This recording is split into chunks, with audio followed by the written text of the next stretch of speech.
Thank you, Shimo, and thank you so much for all the work that you put in on CRL's behalf. The treasurer's duty here was, or treasurer's responsibility here was a big one. Shimo not only worked as treasurer, but he chaired the Budget and Finance Committee that has monitoring responsibilities for monitoring CRL's budget and spending on an ongoing basis.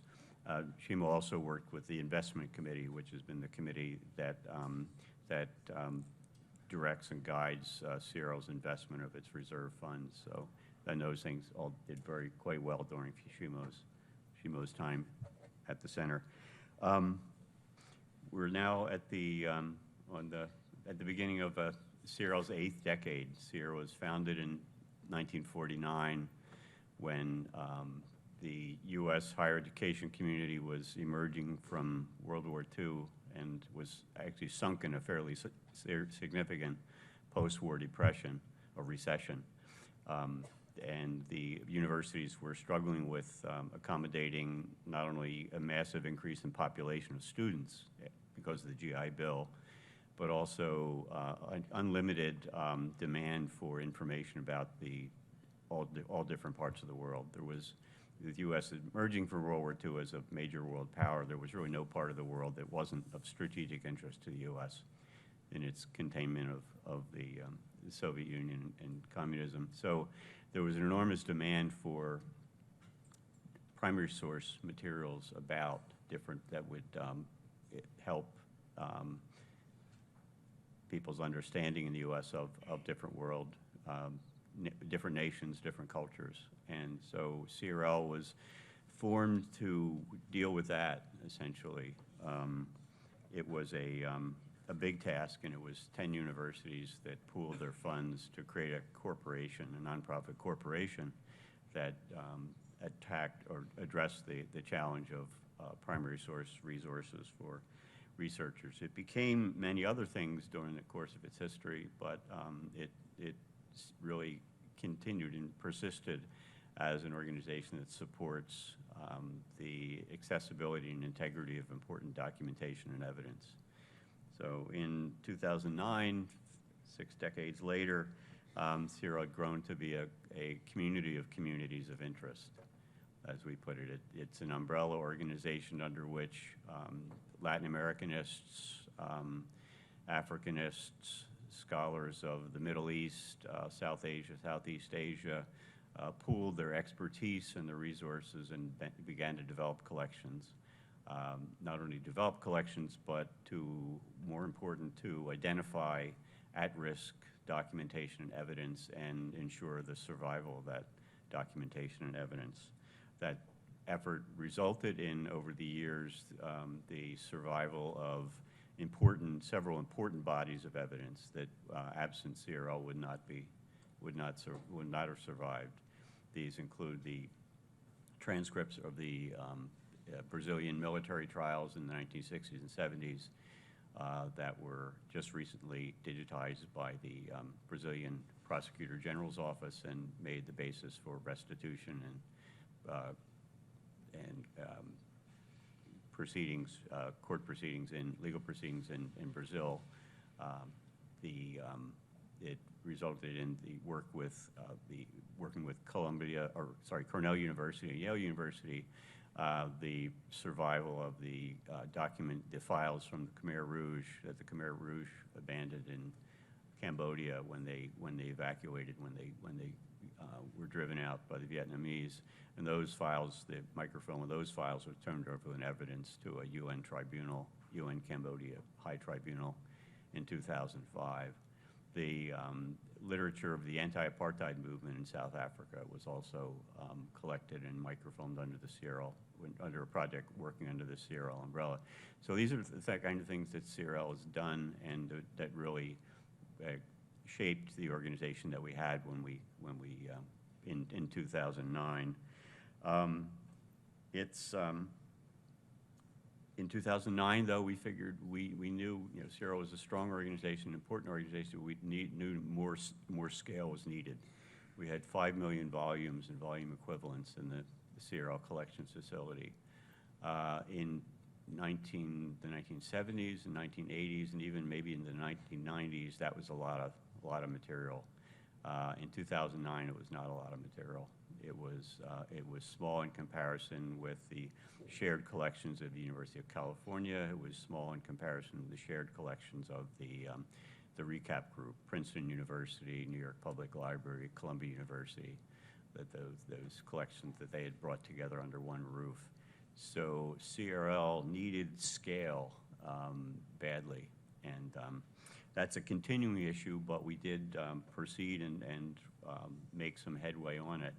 When we did, we knew we had to reach out. We knew we had to work with other organizations. We knew there were a lot of organizations out there that libraries depended on, but they're all kind of on their own bottoms, and they're all kind of working by themselves. We created a key partnership with the Linda Hall Library of Science to Engineering and Technology, which brought the superb and extensive collections of science, technology, and engineering journals and historical materials, which made them available to CRL libraries through document delivery. That partnership doubled the number of serials that CRL libraries have access to in a single year. And so we do now, Linda Hall Library provides as much document delivery to CRL libraries as CRL does. So that's been extremely important in getting to scale. CRL had about maybe between 40 and 50,000 journal titles, and Linda Hall provided another 40 or 50,000. So that was a way we were able to build some scale. That was engineered by Lisa Brower, who is here, the president of Linda Hall Library, and Melissa Trevette, who was at that time vice president of the Center for Research Libraries. That it was a unconventional partnership between an independent research library and a consortium of mostly academic libraries, but it worked, and it's something that continues to generate value and for CRL libraries. It's particularly timely that we have that now that a number of universities are locked in a death struggle with Elsevier and others about the big deal. This is access to the Linda Hall Library journals in print, at least to the articles from them, is a bit of a hedge against the kind of monopolistic practices of some of the publishers who we're dealing with. So LLMC, what used to be called the Law Library Microform Consortium, we realized that we looked at them and saw them as a group of about 200 U.S. and Canadian law school libraries and also independent law libraries that was committed to the same principles or the same goals as CRL was committed to, which was the long-term accessibility of important historical materials. We formed a partnership with LLMC, and that gave us basically increased the CRL population, or the population working with CRL, from our 200 and some libraries, CRL members, to about close to 400 libraries, and that gave us a bit of, it enabled us to leverage the resources of a lot more libraries than we were able to in the past. It also has been generating a lot of digital content that's going on CRL servers and open access. Every year, Linda Hall Library digitizes several thousand volumes of mostly rare or unique materials, historical legal materials, and those come onto CRL servers as well as going into the LLMC database. So that's helped us quite a bit. It's given us more presence in the field of resources for civil society with a lot of the legal publications that LLMC is digitizing, are legal publications that actually are not available in the countries where they are published anymore for one reason or another, whether it be just going out of print, or in some cases it's a result of active suppression and censorship of civil society materials by authoritarian regimes. But that's been extremely important, an extremely good thing. James Simon has been driving that project and works every year with the LLMC people to decide what and prioritize what gets digitized. The Northeast Research Libraries Consortium, founded by Ann Okerson at Yale University and directed by Ann Okerson at Yale University for many years, came over to CRL some years ago as a program under the CRL umbrella. That brought not only 8 additional libraries, most of them Ivy League or big ones, into the CRL orbit, even if it's a, NERL is an autonomous organization operation. It really increased the population of libraries that we're working with in the marketplace, essentially, and the cross-fertilization between NERL and CRL has been very important. CRL got into the licensing world later than many of the consortia and the buying clubs, and had a different agenda in getting into licensing. Having NERL on the premises has been quite good in the way of sharing expertise. It gave CRL licensing staff access to expertise we wouldn't have had access to in the past, and so that's been a good partnership as well. So partnerships have been a strategy for achieving better scale at CRL. Capabilities, we built some capabilities as well. Patricia Shah, the head of CRL Systems, has been the architect for a lot of technical infrastructure that CRL has enabled CRL to do what it does and to provide the services we do. The chief among those was the digital delivery system, which was established at CRL in the 6th decade, but has matured and gained in functionality and features in its newest manifestation, DDS Next. Onto that system, Patricia Shaw and Ryan Jacobs in Systems really essentially developed this, working closely with technical services. Onto that system this year, we're loading digital files from a number of partnerships with commercial organizations, commercial publishers that CRL has engaged in, a number of joint projects and joint investments. The journals that were digitized from CRL collections by ProQuest will go onto the servers. We're expecting to take delivery of the digital files next week. And the digital files from the digitized newspapers that we worked with Redex and Newsbank to digitize over the years will be coming on. And those will all be open access, so that'll put a lot more digital content out there for people to use. It'll be available, those will be available not just to CRL members, but to other basically people, anybody with an internet connection. So that's been able to give us a good bit of growth in the collections we're making available to people. That also on that system are the scans of materials that we digitize on request from scholars at your institution. So that generates about between 750,000 and 1 million pages a year, and so that's a continually growing body of material.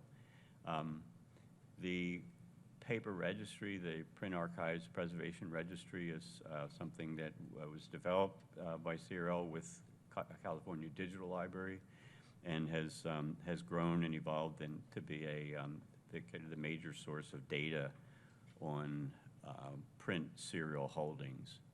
These are it holds data from all of the major shared print programs in the U.S.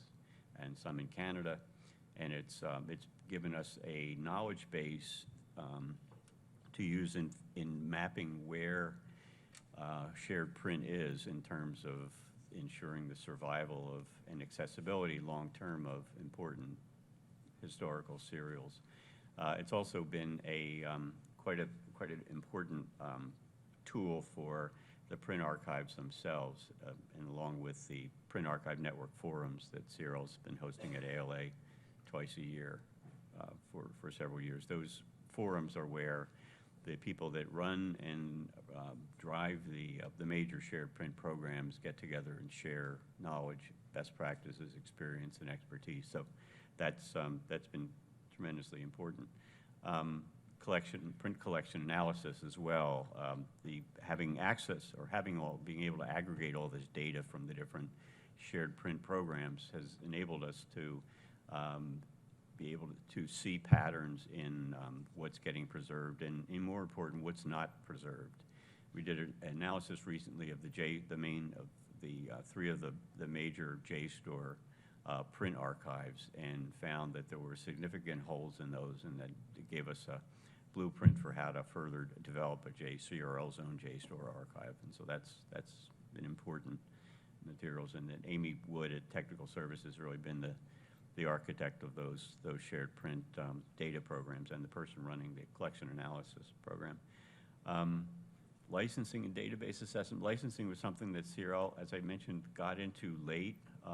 We've been advised by Ann Okerson, guided by Ann Okerson, who's been not only our mentor in getting into licensing and dealing with commercial publishers, but also a very powerful negotiator of terms with those organizations.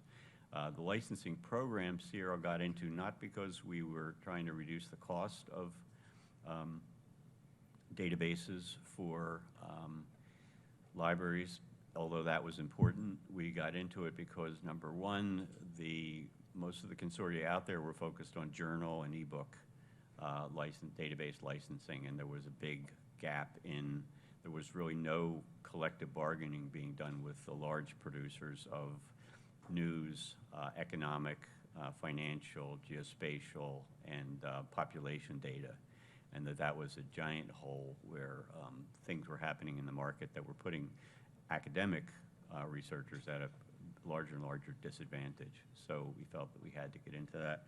It was one of the main areas where we worked was with, we focused heavily on news content, because the first thing CRL did when it was formed was start buying newspapers, foreign newspapers. So we thought that, well, if the survival of news is up to anybody, it's going to be up to CRL, or CRL is going to have to play a role in that. So we used the site license as a tool for leverage to influence the news publishers, or we saw that as a tool for CRL to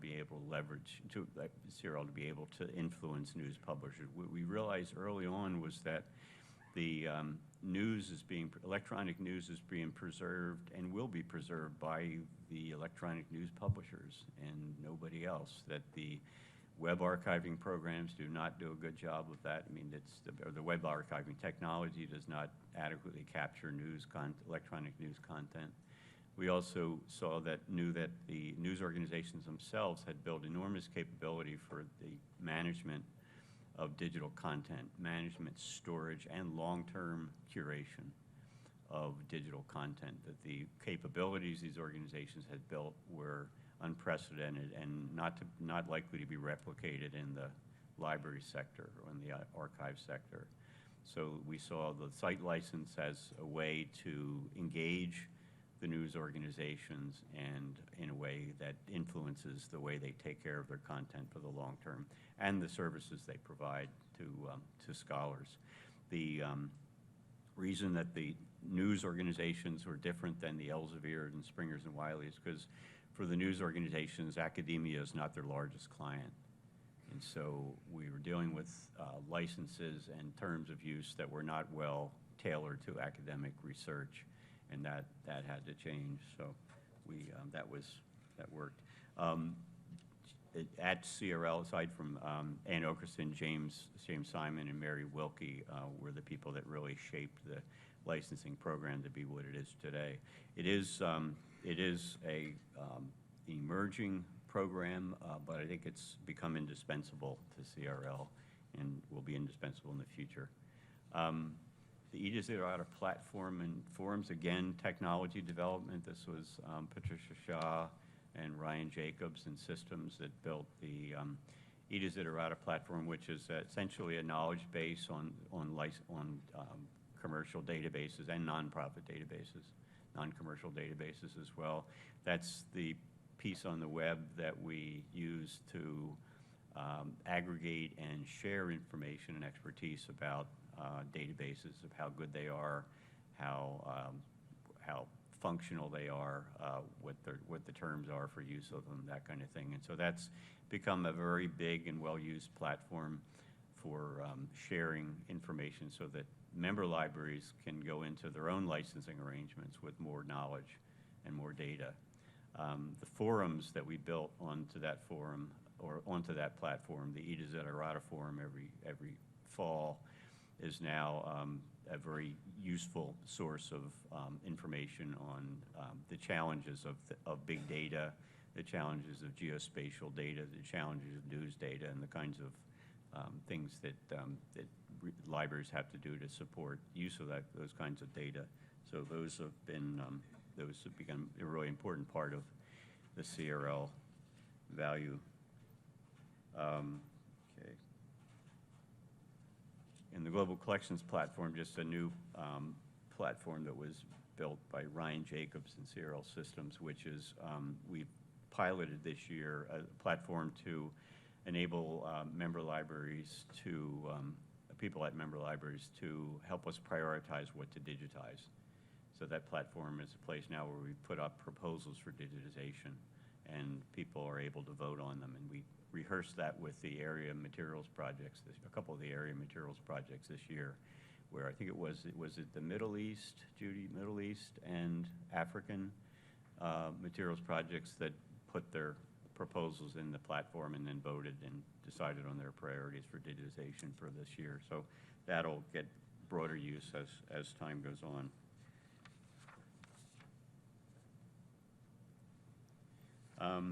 What CRL is in the end is, in its core, at its basis, is a community of libraries. It's libraries that essentially, where CRL essentially is a platform for library cooperation. I will probably betray my age if I say that I remember RLG and I really miss RLG. I think RLG was a space in which maybe some of you are even up there in years far enough to remember, but RLG was a space where research libraries talked to each other and actually did things. And it generated a lot of value for the community, but it unfortunately was absorbed by OCLC and then disappeared entirely. And so I think there is a need for a space of this community of libraries, research libraries that share certain values to be together. Our particular community, CRL, is a community of libraries that are investing. Your libraries are investing in the kinds of things that I've talked about.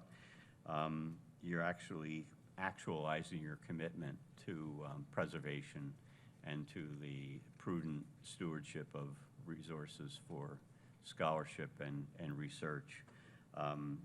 Many libraries are very tied to a quantifiable near-term return on investment, and I emphasize the near term on that. It's become a little bit like the corporate world, and that short-termism has become a real problem, and that's something that if you've read the Just Secure Knowledge report from the SSRC, that's become a major threat to the integrity of the knowledge system that we have for social sciences. CRL, as Shimo, when Shimo gives his treasurer's report, one of the things I'm so grateful to Shimo for is that he's been through the treasurer's report, which tends to be kind of high drama here. It's always, every year, we're kind of holding our breath for July 1st to see where we are. And it's, I was told when I first came to CRL by Scott Bennett at Yale, he said, Scott told me, he said, CRL's a high wire act, but he said, CRL has always been a high wire act. So that made me feel better.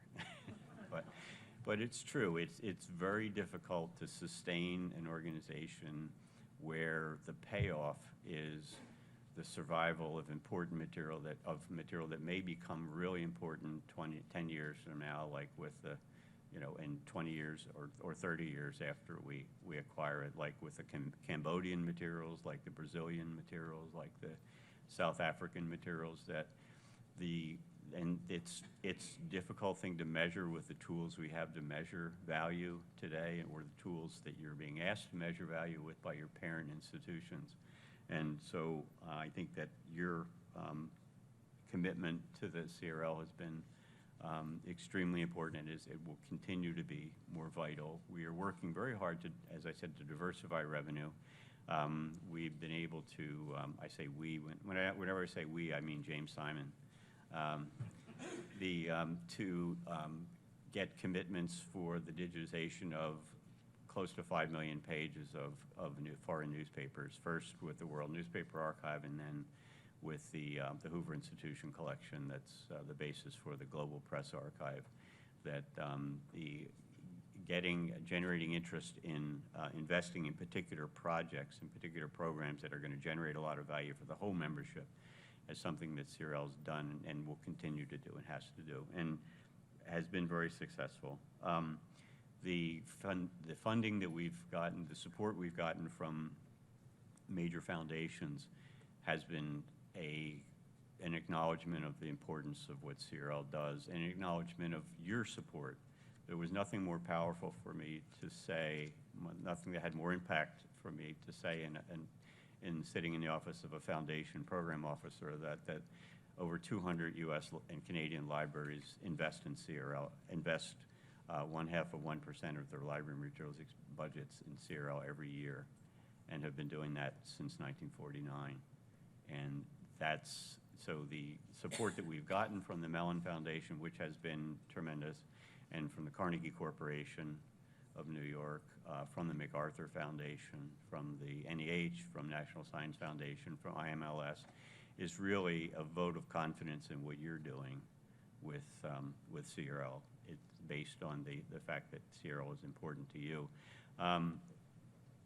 Libraries, not just investing, but libraries engaged in CRL. As I said, this is a platform for engagement. This is a platform for libraries to do things that nobody else, that they can't do individually or they won't do individually. So this has been tremendously important for CRL. And the survival, investing and engaged in the integrity of primary evidence for academic and public interest research. The preservation now doesn't just mean collecting and storing things in a building. It means harvesting from the web. It means also supporting organizations that are out there hosting material that's important, that'll be important for scholars in the long term.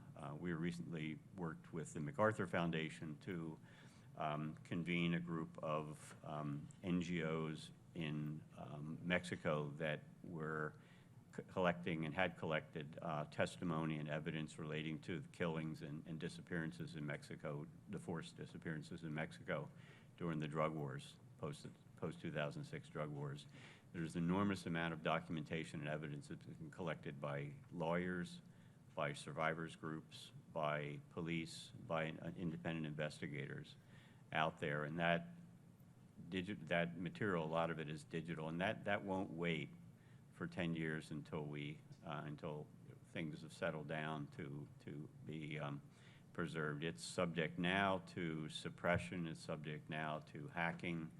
It's subject now to the loss of sustainability of the organizations that are collecting and hosting that material. It's up there on the web, and it'll stay up there on the web, but only if we help. And so that's the integrity is our word for preservation these days. The